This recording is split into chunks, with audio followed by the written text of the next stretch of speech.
Yo, what's up guys? You got pokeaim here, and today I'll be going over Latias. Now, Latias is actually one of my favorite Pokemon. I've used it so many times in competitive all the way since ADV. So if you guys do enjoy this video, feel free to check me out. I play competitive singles, and I'll be using Latias over on my channel, and there are plenty of videos on my channel. Check it out. Pokemon fans from the third generation will remember it from the fifth Pokemon film, Pokemon Heroes, where it co-starred alongside its twin Latios and stirred up a lot of uncomfortable questions with its attempted romancing of Ash. Those who played Pokemon Sapphire will also remember the infuriating process of tracking Latias down and then having it flee while they attempted to catch it. Today, we'll be examining Latias' impact on the competitive scene. So we ask, how good was Latias actually? And in this video, we'll be going over these competitive formats.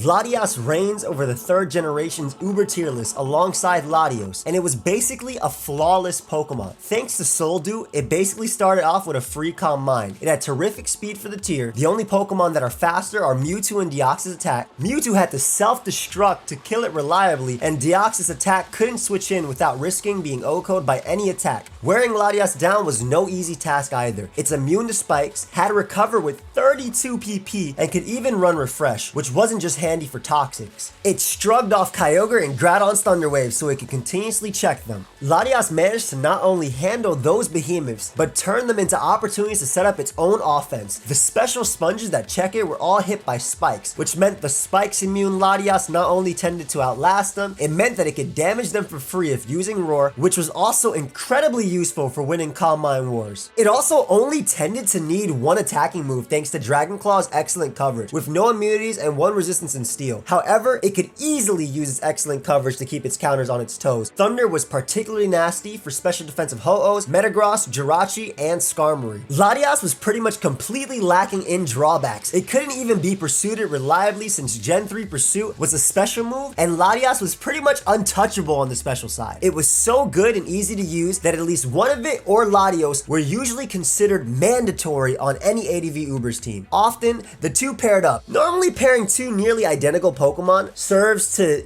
double up on your weaknesses, but the Lati twins really didn't have any, and together they steamrolled teams with special checks that didn't last too long, especially with spikes. Regice and Snorlax were good checks to both of them in a vacuum, sure, but the Latis just outlasted them. Even something like Wish Jirachi got overwhelmed thanks to it constantly forcing to heal, burning through its 16 wishes quickly, and being crippled by potential thunder paralysis. Not being able to heal in the same turn made it susceptible to Roar shenanigans with spikes down as well. Even the special wall to end all special walls, Blissey, could handle Latios pretty well, but it did not represent a threat to refresh Latias. In fact, it represented an opportunity for free calm minds. Latias utterly dominated ADV Ubers. The fact Groudon and Rayquaza run HP Ghost is testament to that, and thanks to Latias' superior physical bulk, it, unlike Latios, was capable of surviving them to strike back. It was only a matter of whether it was the second best or best, and when Latias was switching into the best special wall in the game for free setup, many leaned towards the latter. The fourth generation's Uber tier had a new ruler, Kyogre, and its mighty water spouts, either backed by Choice Scarf speed or having its power boosted into the stratosphere by Choice Specs, the latter 2-KOing even Calm Blissey. As a result of this, Latias was now the superior Eon twin. Its bulk allowed it to be the metagame's truest Kyogre counter. Latios was unable to do this. It was 2-KO by Scarf Water Spout after Stealth Rock and Ice Beam from full, and took far too much damage from Ogre's Specs attacks. Meanwhile, Latias wasn't 2-KO by the Scarf set's Water Spout or Ice Beam even with Stealth Rock, and took little enough from the Spec set to where it could recover safely as Ogre retreated from the prospect of eating its Soul Dew boosted Thunder. Thus, Latias fit onto every kind of team, offense and stall alike. Every team needed a Kyogre switch in. Despite its primary use being defensive, it was still a fast threat in its own right, allowing it to keep up aggressive teams' pace, and the option to go on the offensive gave stall teams some nice flexibility. Given how difficult walling everything was in Ubers, being able to strike back went a long way. Latias also enjoyed being faster than the newcomers Dialga, Palkia, Giratina, and Garchomp. Latias' impressive bulk was consistently on display. Even with middling HP investment, Scarf Palkia's Spatial Rend didn't come close to killing, even with max damage after 2 Stealth Rock switch-ins.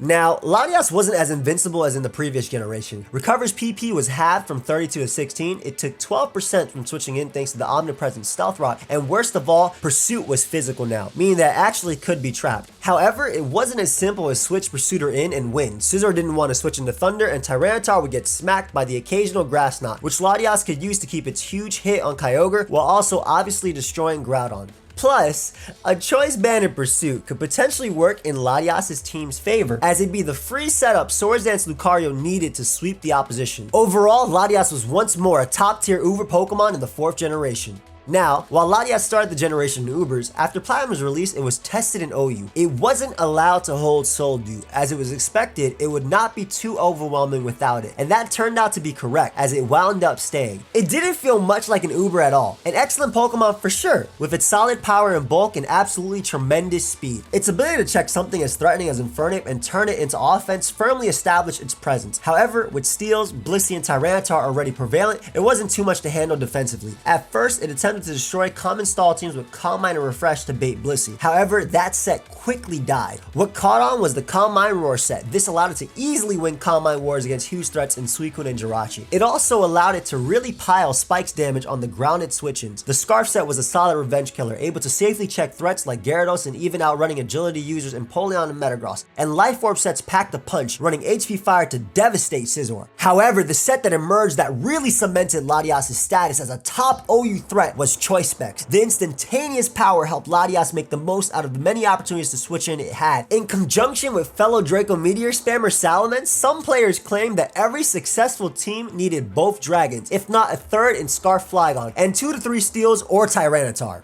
Latias' Draco Meteor was ridiculously difficult to switch into. Even Scizor had trouble tanking the second weakened one with Stealth Rock up. With Spikes, it was an absolutely killing machine. No prediction needed, just Draco Meteor. Special defensive Skarmory was immune to Spikes and could shrug off Draco Meteors nicely, but Latias could destroy it with Thunderbolt as well as cripple it with Trick, which also absolutely ruined Blissey and defensive Jirachi. In response, Choice Scarf Tyranitar emerged. It also absorbed Trick, and its speed let it safely trap Latias. It wasn't perfect, as Draco Meteor still did enough to where Latias could make it a prediction game between Pursuit and Crunch with Stealth Rock and Spikes, but it was generally the best option the metagame had, and it reliably got the job done. However, eventually Latias was considered to be too much for the tier based on the strength of Specs Draco Meteor, and it was banned. The story of Gen 4 Latias doesn't quite end there though. 8.5 years after it was banned, many players lobbied for it to be retested, and it was. Their reasoning was that they believed the inability to handle Latias was exacerbated by the far more dangerous Salamence, who had since been banned as well, and that Latias in a metagame without Mence would be way more manageable, especially with the rise of Fable, who is completely immune to passive damage and can shrug off its Draco Meteors. After a testing period, it was voted to be given another trial, then 6 months later, 9 years after its ban, it officially became OU once more. Latias was certainly one of the 4th generation's most storied Pokemon and one of the best in both Ubers and OU.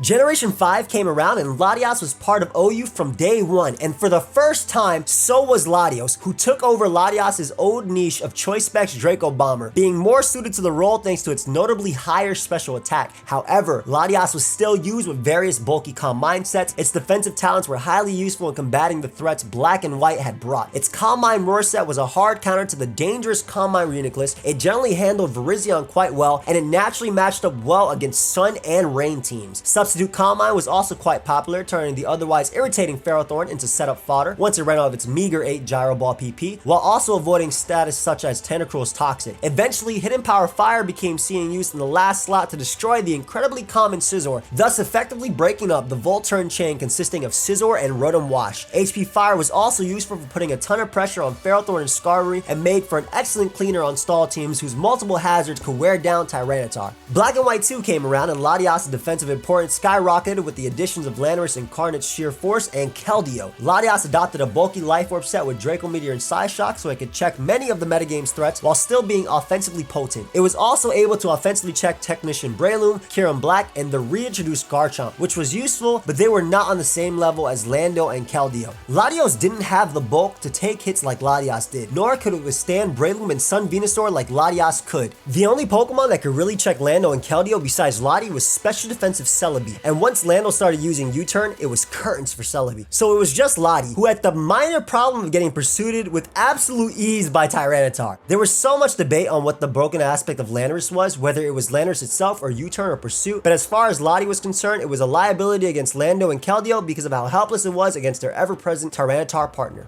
Eventually, Lando was banned. Players still leaned on Latias, but eventually it began getting overshadowed by Latios. Players figured that Tyranitar was going to trap them. They may as well at least hit it harder, and in fact, Latios could potentially even beat Tyranitar, or at least prevent it from safely switching in, meaning it'd get a KO first as opposed to Tyranitar easily switching in and beating Latias. Latias' one niche over Latios was Healing Wish, which could be incredibly helpful for a teammate, but its necessity on defense and pursuit weakness meant it often died early and wasn't nearly as efficient a user of it as Scarf Jirachi, which could hang around all game before pulling it off. Overall, Latias faded from the metagame for a while. It never truly made a comeback on its own merit, but it did occasionally feature alongside Latios for a brutal double Lati attack with spikes down that abused one of them luring in and weakening Tyranitar for the others to dominate. If Latios wasn't around, Latias probably would have found more of a niche with the choice spec set again, allowing it to actually be powerful. But seeing as Latios wholly outdid that set, Latias couldn't do much besides utility, and those variants just didn't perform too well against the metagame.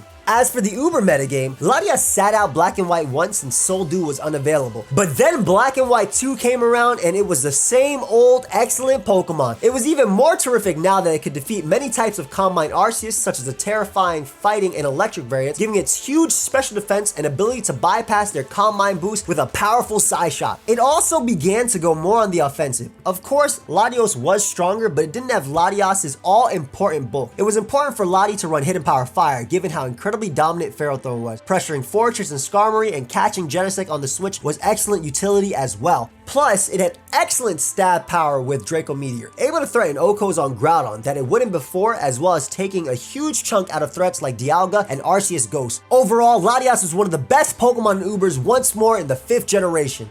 While Latias was technically usable in the early Gen 4 days of VGC, it was rare to see either of the Eon twins show up, and if they did, it was Latios who made any appearances. 2012 saw quite a few more Latias appear on top level teams, but unfortunately for Latias, the trend of its brother being more popular continued. It's easy to see why. While both Latios and Latias share the 110 base speed that make them the fastest dragons available, Latios' extra 20 base special attack makes it better suited to translating that speed into offensive pressure, especially with Draco Gem boosted Draco Meteors. If you were looking for a fast special dragon type, then Latios or even Hydreigon was almost always a better choice. 2012 was a very popular year for double dragon compositions in which one dragon could soften up checks well enough for the other to run rampant. Latias' lack of power compared to Latios, Garchomp, or Hydreigon made her much less suited for these. However, Latias' additional bulk gave it a significantly easier time staying alive than Latios, especially against specially based Pokemon. As Tony Chinese Du Chung points out, 10 of Latios' extra stats are an attack, a stat it will likely never use, meaning Latias actually has 10 more useful base stat points. While Latias didn't necessarily have a better support move pool than Latios, with most of his exclusive moves being gimmicky or unusable, it was still much better at using these support options, which included Helping Hand, Thunder Wave, Icy Wind, and Tailwind. However, Latias faced stiff competition for the role of support psychic type from Cresselia. She was good at role compression, but simply running a different dragon alongside Cresselia frequently covered everything a team might need. Thus, the only way to make Latias useful was specifically taking advantage of both its dragon type and status as a bulky psychic in equal parts. Chinese Dude demonstrated this by using a fast and bulky Latias that packed Dragon Pulse, Substitute, Thunder Wave, and Recover at the first ever Canadian Nationals. Latias' combination of support moves let it harass the opponent to no end, while also taking advantage of turns where it wasn't targeted. Latias' additional bulk compared to her brother was also key. It let her survive moves like Jolly Garchomp's Dragon Claw, so she can get to work laying down the paralysis. Latias' Dragon Fang boosted Dragon Pulse was enough to steal Oko, Fast Salamence, or Garchomp and pick up other key KOs. Latias was an incredible counter to both Rain and Sun teams by herself, as she could resist almost all of their stab attacks and cripple them with Thunder Wave while they struggled to break her substitutes. This function as a weather counter ended up being one of Latias' defining assets and allowed Chinese Dude to become the first ever Canadian national champion. Her only other placement came from William Biosci Hall, who managed a top 16 finish at the World's LCQ event using Haban Berry to double down on Latias' ability to match up against other dragons. This let Latias live a modest Draco Gem boosted Draco Meteor from its own brother, then fire back with an Ice Beam. Biosci's Latias was actually more offensively based, with its other 3 moves being Psyshock, Safeguard, and Hidden Power Ground. That's because his team was based on a self-flatter strategy, which would boost Latias to a highly destructive level while still using its extra bulk to set up Safeguard reliably and stick around a long time. As you can see, using Latias required quite a bit of creativity, otherwise you were better off with a different dragon, and there was one available by just replacing a single vowel. 2013's shift to Black and White 2 made it much easier for the Eon Twins to assess some of their best support options, such as Icy Wind and Tailwind. Moves that had previously been necessary to transfer from old games were now available via Move Tutor. However, Latias was still a very niche pick. When it was used, players had started to use the Yabon variant used by Biosci in 2012, preferring to rely on Latias' potential to win Dragon vs. Dragon Wars and set up support, or use Ice Beam to remove its competitors. While her sibling was still far more popular, Latias saw scattered usage across the world. Chul Hwan-yoon made top 4 Korean nationals using Haban Latias with Draco Meteor, Hidden Power Fire, Reflect, and Safeguard, speccing her to be a counter to both dragons and fire-weak bugs like Scizor and Escavalier.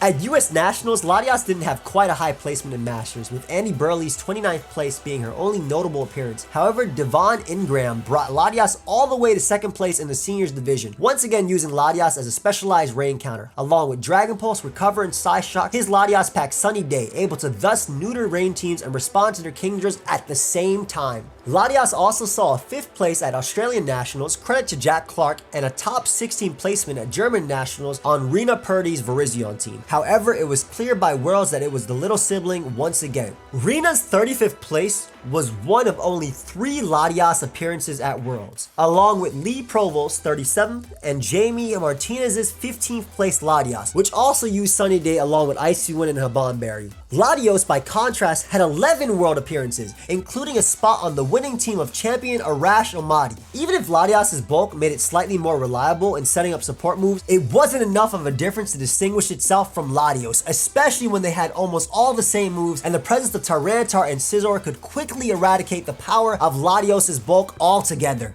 Latias' defensive qualities were once again called upon in early X and Y. It was one of the few Pokemon that got Defog, which now cleared hazards, and it checked both Keldeo, Landorus Incarnate, and Mega Charizard Y, all 3 being metagame defining threats. Its problem was, once again, getting pursued with ridiculous ease, made it even worse by the fact that Draco Meteor had now been nerfed to 130 base power. However, it was often a necessary burden for teams given how difficult it was to check Keldeo and especially Zard Y, and it at least offered its team a few turns of respite against them. After it got trapped, the user could ideally capitalize on the free turn to attempt to out-offense the opponent. Its defogging was in a similar boat. It would not be able to keep rocks off consistently against common setters like Heatran and Ferrothorn, but being able to get rid of them was nice. Some players also managed to get creative with Latias, such as using Hidden Power Fighting to destroy Bisharp, looking to abuse its defog for a free +2 attack and potential pursuit. Latias did compete with Latios, who could also defog and similarly check Keldeo, Landorus, and Zard Y while being more of an offensive threat with its powerful Psyshocks, Thunderbolts, Hidden Power Fires, and Earthquakes. However, Latias' bulk was more notable against Thundurus, who was everywhere and quite terrifying. It shrugged off Hidden Power Ice and Knockoff alike, as well as actually being able to take Knockoff from both Landorus and Scarf Landorus Therian.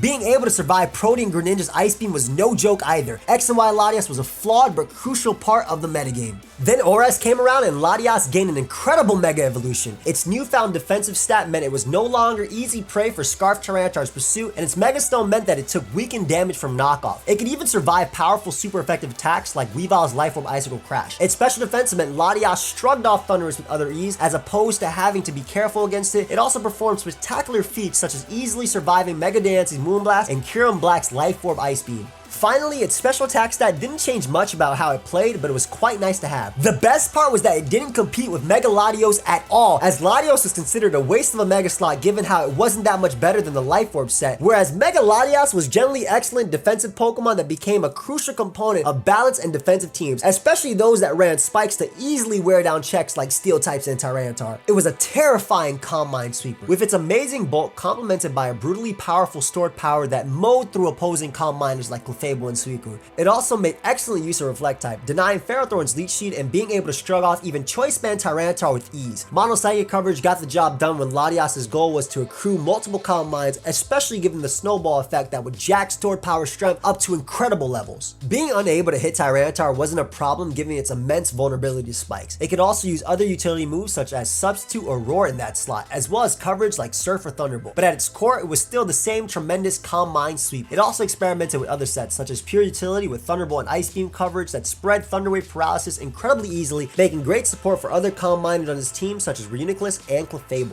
However, ORAS Mega Latias was defined by its ability to abuse spikes with its Calm Mind set, which was fast, bulky, and generally lethal. Regular Latias was no longer a common choice in the metagame, as most players preferred Latios' offense in the wake of Landorus' ban and Thundurus' severe drop in usage, not necessitating Latias' bulk at all. But it did have a legitimate, important niche. Keldeo was still devastating, especially against offense teams, given how it was faster than so many offensive Pokemon. While again, most people preferred Latios, Latias still had the incredible Healing Wish. Since Latios was never going to be an offensive threat on its own, even if it had 4 attacking moves, which it definitely couldn't afford, players tried to squeeze every ounce of utility they could out of it. Thunderwave and Defog both made appearances alongside Healing Wish. The general plan of use with Latias was to cripple the opposition with paralysis, get rid of their hazards, restore one of Latias' teammates back up to full, such as the monstrously powerful Mega Metagross that was often dealt with via chip damage. It even ran Cobra Berry, allowing it to heavily mess with Tyranitar. For its last move, it ran Ice Beam, keeping ground types away from it so it could easily spread paralysis. Choice Scarf variants with Trick or Thunderwave or Defog were also effective, but the strategy remained the same. Latias was a temporary buffer to the opponent's threats, mainly Keldeo, that would act as pure utility and conclude by restoring one of its teammates. Gen 6 brought different looks for Latias, both aesthetically with its Mega and playstyle-wise with its regular form's pure utility, but remained an important part of OU throughout. As for Ubers, Latias sat out the tier in X and Y, then rejoined upon regaining Soul Dew and ORAS. Its defensive niche was more important than ever, given how Groudon and Kyogre had gone primal.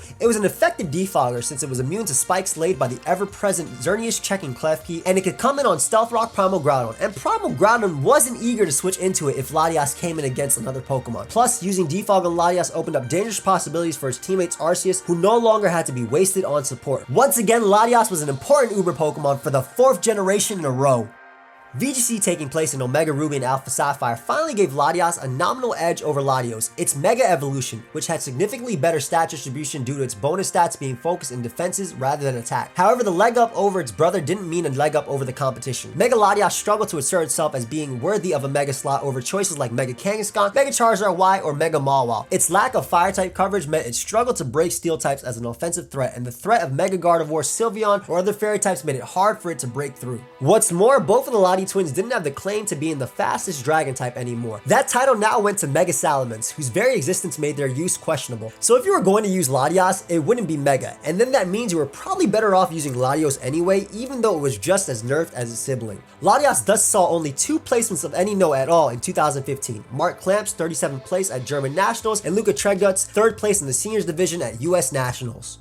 Gen 7 came around and Mega Latias was once more a top tier Pokemon. Its go-to set was Calm Mind, which was utterly devastating given how powerful its teammates Toxapex's Toxic Spikes were, easily wearing down dark type checks like Tyranitar and Greninja. It also sometimes used its many switch-ins afforded by its excellent defensive ability to provide utility for its team in the form of Defog or Thunderwave, and sometimes even ran 3 coverage moves just to hit and check as many Pokemon as possible. However, it was at its best and most threatening with Calm Mind, once again on teams that abuse spikes and or Toxic Spikes. Speaking of Latias' defensive ability, it was more crucial than ever, holding teams together against some of the Z-move abusing behemoths roaming OU, Kartana, Heatran, and RockYMZ Garchomp. Kartana in particular was important because Latias was the only Pokemon faster than Kartana that could truly safely switch into it, meaning that unlike slower counters, it wouldn't get O-code by Swords Dance boosted Z move, since Kartana could either Swords Dance or Z on the switch, but not both. It scared out Kart with the threat of an Ice Beam O-code and recovered on the switch. Pursuit's popularity being significantly lower also helped quite a lot. Swords Dance Gliscor and Mega Charizard Y also devastated a number of teams, and Latias was as solid against them as ever, as well as varying other threats such as Manaphy and Serperior. Mega Latias was a crucial OU Pokemon once again in Generation 7. Regular Latias Latias, on the other hand, had no niche in OU and for the first time ever found itself in UU. There, it was never anything less than one of the best Pokemon in the tier and was arguably the best, at least during several of the metagame stages. It abused Z moves like nobody's business. Dragonium Z's devastating Drake powered up the already strong Draco Meteor and didn't drop its special attack, helping it blow past checks like a Alolan Muck, Crocodile, and with some chip damage and a Calm Mind boost, potentially even Blissey. Electrium Z was also popular, as its Gigavolt Havoc allowed it to use a guaranteed hit powered up by Thunder to drop Pokemon that otherwise checked it, like Scizor, Empoleon, Primarina, and Togekiss. The Z Crystals also came with the excellent side benefit of weakening knockoff and resisting the item drop. However, Latias wasn't solely a Z move abuser. It could run classic items such as Life Orb, Choice Specs, and Choice Scarf and pull them off with a plum, given how Latias as a whole was such a naturally great Pokemon in the UU environment. The most interesting set though was Adrenaline Orb. Usually more of a VGC item, it gives a +1 speed upon getting intimidated. Since Latias had a propensity for getting revenge killed by the ever popular Scarf Crocodile, this completely turned the tables on it and could result in Latias sweeping. Latias could generally run whatever it wanted in UU and be terrific by virtue of its own typing, stats, and move pool. It was one of the tier's best, most defining Pokemon. One last note, Latias completely lost its niche in Ubers because Generation 7 nerfed Soldew. Instead of being a free Calm Mind, it was a 20% boost to its stab moves. Since Latias was completely dependent on the automatic special defense boost to succeed, this invalidated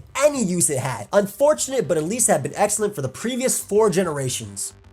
It wasn't until 2018 that Latias was finally given a chance to shine in doubles. You might be confused as to why a metagame filled with fairy types and Mega Salamence would allow Latias to perform, but the answer actually lies with one of those fairy types, Tapu Fini. Fini's Misty Terrain would allow Latias to function as if it had a Haban Berry while still having access to its Mega Evolution, powering its bulk to new levels. That was only accentuated by the wealth of strong Intimidate users in the format such as Landorus, Therian, and Incineroar, who could easily cycle Intimidates to take some of the pressure off of Latias' lower physical defense. Mega Latias was a slow but potentially devastating setup sweeper with support from Fini and its Intimidators. Latias could set up multiple Calm Minds before starting to unleash massive stored powers or Side Shocks to tear through the opponent's team. Also bring an Icy Wind, Recover, or your choice of other support moves in the meantime. Numerous players whose names I will proceed to butcher used this team to good effect during the 2018 season, including Ike Marvin Gilcher's 17th place at the Oceania Internationals, Heinz Heckman's top 8 finish at Prague Special Event, Mateusz Suchodolski 6th place in Stuttgart Regionals, Christopher Can's win at Auckland Specia and top 8 finish at the Melbourne Open, and Tommy Valentine Cooling's 19th place at North American Internationals. All these teams use Latias with Landorus T and Tapu Fini with all of them except Mateusz and Ike also bringing Incineroar for double Intimidate. However, it was that Incineroar that also made Mega Latias fall off. Incineroar completely walled Mega Latias. It was very necessary to bring answers to the cat like Kartana, who also appreciated Latias' ever useful ability to stop Sun teams, but the sad reality was that once Intimidate Incineroar hit the scene, Mega Latias wasn't worth investing in anymore. However, that doesn't mean Latias itself came to an end. In fact, Latias' best performance in 2019 were all in its base form. Giuseppe Masico actually won the Stuttgart Regional with a normal Latias, still alongside Incineroar, Landorus, Therian, and Tapu Fini, but instead backing up the central Mega Pokemon of Gengar. Giuseppe returned to Latias' support roots, bringing a Wiki Berry set with Psychic, Icy Wind, Helping Hand, and Tailwind. Latias provided a huge amount of speed control to deal with the opposing Tailwind or Icy Wind strategies, while also checking Mega Charizard Y and dispatching opposing Mega Gengars, who struggled to break through Latias' monstrous special defense. This is where Latias' roll compression really shines. It was simultaneously a counter to 3 different playstyles in Tailwind, Sun, and Rain, which is very valuable for strategies hinging on one Pokemon like Mega Gengar. Despite the poor synergy between Latias' Psychic type and Gengar's Ghost type, Latias proved an incredible support mod to let Gengar get its job done. In Giuseppe's case, trapping the opponent and overwhelming them with offensive power from the likes of Kartana and Landorus Therian. Giuseppe's team seemed like a one-off thing for the rest of 2018. That is until Worlds, where 2 players brought back the idea of Mega Gengar and Latias to great effect. pokeaimMD actually brought a very unique Latias with Ally Switch, Toxic, Icy Wind, and Psyshock. This Latias was built to support both of Kiwamu's setup mods, Landorus Therian, who could then go hog wild by freely spamming Earthquake and its Tectonic Rage, and his substitute Kartana. Kiwamu eventually finished just outside of top 8. It was United States player Emilio Forbes who also brought Latias the whole distance. Emilio also paired Latias with Mega Gengar and a Groundium Z Landorus Therian, but opted for Psychic, Ice Beam, Icy Wind, and Protect. Once again, the goal of this Latias was to keep things moving at Emilio's pace, and rather than being in service of offensive power, Emilio's was to keep his trapping going at all costs so opponents would die by a different means, Perish Song. Both Emilio's Gengar and Politoed carried Perish Song, and most of his Pokemon were kited out to stay alive as long as possible, with huge amounts of bulk and only minimal attacking investment. His Latias also carried Psychium Z, giving it the power to eliminate key threats when necessary while still focusing on its support job. This strategy carried him all the way to finals, where he eventually fell to Paul Ruiz, garnering a silver medal for his troubles. For all Latias' travails, it wasn't its new Mega Evolution, but its origin as a defensive Pokemon that can handle weather that it found the most VGC greatness. Latias was among the many Pokemon released in the Crown Tundra. The 8th generation has given it some amazing new moves in Aura Sphere, Future Sight, and Mystical Fire, but these moves are used better by the more offensively inclined Latios. Thus far, Latias' niche has been as a choice scarf on a fast-paced, hyper-offensive teams. It can check insane threats like Pheromosa and Dragon Dance Kyurem Black, cripple Slow Switch's Melmetal with Trick, and revive a dented teammate like Urshifu with Healing Wish. It's a rather specific niche, but it is very good at its job, and it absolutely loves that Pursuit has been removed from the game. It more than makes up for it losing its Mega Evolution. We'll see how Latias develops as the Crown Tundra metagame stabilizes with usage shifts and bans of some more broken threats. Currently it's UU, but it's excellent. It misses Z moves, but it sure loves not being pursued, and the lack of Megas and Z Crystals make its Trick a powerful weapon. So how good was Latias actually? Well, it had an interesting history. For its first 4 generations, it was one of the most crucial Pokemon in Ubers, notably being the definitive Kyogre counter. Starting with the 4th generation, it had a wild up and down road through OU, first coming down from Ubers, then back to Ubers, then back to OU, then struggling, then a Mega Form make it terrific once again, and all the while really disliking Tyranitar as its pursuit. In Generation 7, it lost its Ubers niche thanks to the Soldoom nerf, and also had its regular form drop to UU for the first time, where it became a superstar once again, though its Mega Form retained its top tier OU status. Despite competition with Latios, it also had quite a bit of success in VGC, despite never dominating or being at the forefront of the meta. Now that it's been released in Generation 8, it doesn't have Megas or Z moves, but it also doesn't have to contend with Pursuit, which is absolutely terrifying. Overall, Latias has been one of the best Pokemon in history, especially when it's been dropping a Draco. Thank you everybody for watching and listening and having me. I, of course, am pokeaimMD. Latias is one of my favorite Pokemon of all time, along with Latios. And so thank you so much, Kellen, for having me on the channel. I hope you guys all enjoyed. If you have even any interest in competitive Pokemon, feel free to subscribe to my channel or check me out. Play a lot of competitive singles. I use Latias, and I'll actually be using it today on the same time that this video went up. So I'll see you guys.